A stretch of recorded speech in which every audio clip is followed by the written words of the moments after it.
यदि आपके प्रॉपर्टी का जो डॉक्यूमेंट खो गया या फिर किसी ने चुरा रखा है या फिर किसी चाचा ताऊ ने आपके उस डॉक्यूमेंट को छिपा रखा है, वो आपको नहीं देना चाहता है ताकि आप उसके उस डॉक्यूमेंट के पोजीशन को आप ना ले सकें। देखो ऐसा भी कुछ नहीं है, अगर यदि आप पे उसका अधिकार है, उस डॉक्यूमेंट पे आपका अधिकार है, तो आप एक एक इंच आप उससे ले सकते हो। ऐसा नहीं है कि डॉक्यूमेंट उसने छिपा रखा है तो सिर्फ उसका अधिकार है या फिर वो कुछ भी कर सकता है, ऐसा कुछ नहीं है। देखो मैं इसके लिए मैं 3 स्टेप बात करूँगा। यदि आप इन तीनों स्टेपों को फॉलो कर लेते हैं तो आपका जो डॉक्यूमेंट है वो आपको मिल जाएगा। फर्स्ट स्टेप ये है कि आप अपने नज़दीकी पुलिस स्टेशनों में जा कर के आप उसको एक एफआईआर दर्ज करवाइए और एफआईआर दर्ज करने के बाद उसको सारी बातों को बताइए कि मेरा डॉक्यूमेंट चोरी हो गया है या फिर मेरा डॉक्यूमेंट किसी ने चाचा ताऊ ने चुरा रखा है, छिपा रखा है, वो हमको नहीं देना चाहता।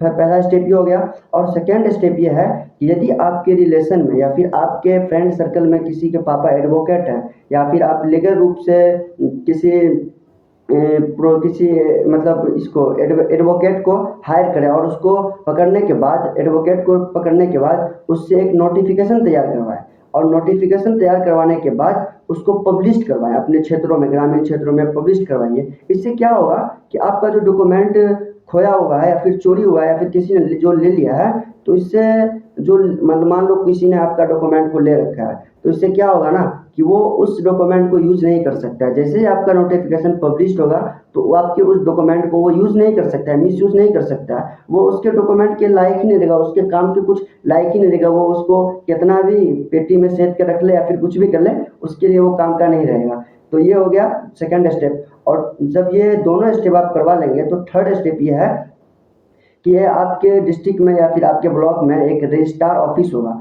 वहाँ पर जाइए और वहाँ पे जाने के बाद एप्लीकेशन तैयार करिए और एप्लीकेशन तैयार के साथ साथ आपने जो उस नोटिफिकेशन को पब्लिश किया है तो उसका फोटो कॉपी उसके साथ लगवाइए। इससे क्या होगा कि जब ये तीनों स्टेप आपका फॉलो हो जाएगा तो आपके जो डॉक्यूमेंट रसीद खोए हुए हैं वो आपको मिल जाएगा। या फिर किसी ने चुरा रखा है तो उसको उसके उस काम के लायक नहीं रहेगा जब तक वो आपके पास ना आ जाए।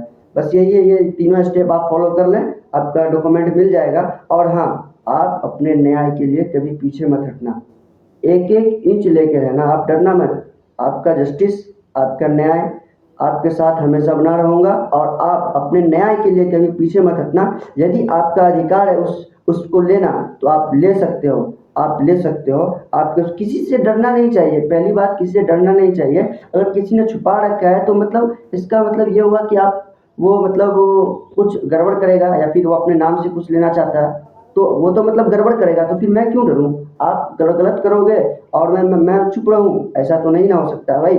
मैं तो कुछ करूंगा ही। भले समाज में अगर 4 लोगों को बैठाकर बात की जाए तो फिर अगर हल हो सकता है तो फिर ठीक है। यदि आप समाज में उस बात को फॉलो नहीं कर रहे हैं, यदि समाज में उस बात का कोई प्रावधान नहीं निकल रहा है, तो मैं तो लीगल राइट खेलूंगा ही ना।